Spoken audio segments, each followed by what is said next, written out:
Oh man, the Avengers Infinity War trailer has finally dropped and it's even cooler than I could have hoped. We noticed a ton of tiny details in this that we're going to break down for you right now. The trailer begins with the Avengers reciting Nick Fury's original mission statement for founding the group, so even though Samuel L. Jackson's not in the movie, he's here in spirit. Early in the trailer we see Thor on a spaceship peering out. Now given the cliffhanger that Thor Ragnarok left on, you can wonder, is this the Asgardian refugee ship, is it Thanos' ship, or maybe it's the Milano? I think it's the Milano because we see Thor talking to the Guardians of the Galaxy later in the trailer. In fact, I think he spends most of the movie working with the Guardians of the Galaxy, and that's what he's doing in this shot when he's pulling a space Samson working the levers of some giant machine. But what are he and the Guardians doing? Well, they're answering a distress call on Xandar where the Power Stone is locked away. At one point, Loki steps among dead Asgardians and hands the Tesseract to some unseen figure who's probably Thanos. Remember, Loki's job in the first Avengers film was to retrieve the Tesseract for Thanos, so now he's making good on that promise. Now Thanos can use the Tesseract to teleport to other planets and collect the Infinity Stones, which is why I think Xandar is second on his list. This shot of him stepping from a portal is likely on Xandar. In fact, the planet from the opening shot is more than likely Xandar as well.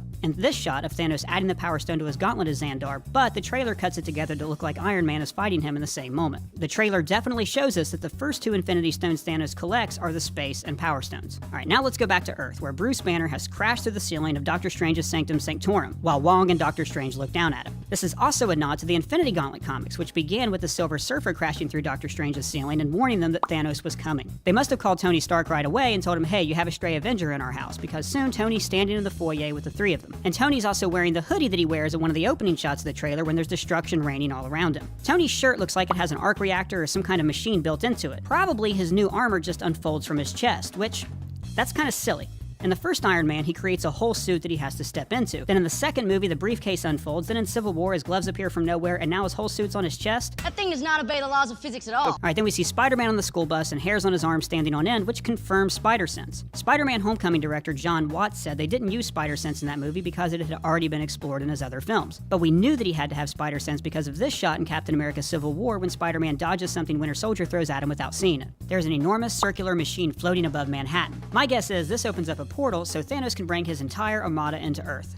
Thanos probably shows up in New York early in the film to collect the Time Stone and destroys a huge part of the city. That's these shots when we see Iron Man facing off with him and this shot where Tony sees destruction raining all around him. Now let's look at the Vision and Scarlet Witch. This was a big surprise. They're in a room together, and this could be romantic or they could be hiding out. It looks like it could be a hotel room or maybe just a nice house somewhere. The big thing here is that the Vision is in human form. This is something he does sometimes in the comics, using a holographic projector and calling himself Victor Shade. Now as for where they're at, later on we see someone who is probably Corvus Glaive ripping the Mind Stone from the Vision's head. The license plate behind him is a long rectangle, meaning this is probably the United Kingdom or somewhere in Europe. So perhaps the Scarlet Witch, in hiding, went back to her homeland Sokovia. Then we get our first look of the Black Order. This is Proxima Midnight throwing a spear at Steve Rogers. And this doesn't seem to happen in Wakanda. I think it happens in the same European country that Wanda and the Vision are hiding in, like Steve's maybe keeping tabs on them. This is also probably the same scene when Black Widow shoves a spear into something, probably a member of the Black Order. The Black Order are minions of Thanos who he sends out to collect the different Infinity Stones. Then we get to the Wakanda portion of the trailer where we noticed a ton of Easter eggs. Black Panther is giving orders to an army, meaning that Thanos is coming to Wakanda, probably for the Soul Stone. If the Soul Stone has been in Wakanda for generations, this could explain why the country has such advanced technology. In the comic books, the Black Panthers go to a city of the dead called Necropolis. This is where they go to die and also to share the knowledge of their ancestors. Black Panther even hints about this in Captain America Civil War. In my culture, death is not the end. It's more of a stepping off point. You reach out with both hands and Bast and Sekhmet. They lead you into the green veldt where you can run forever.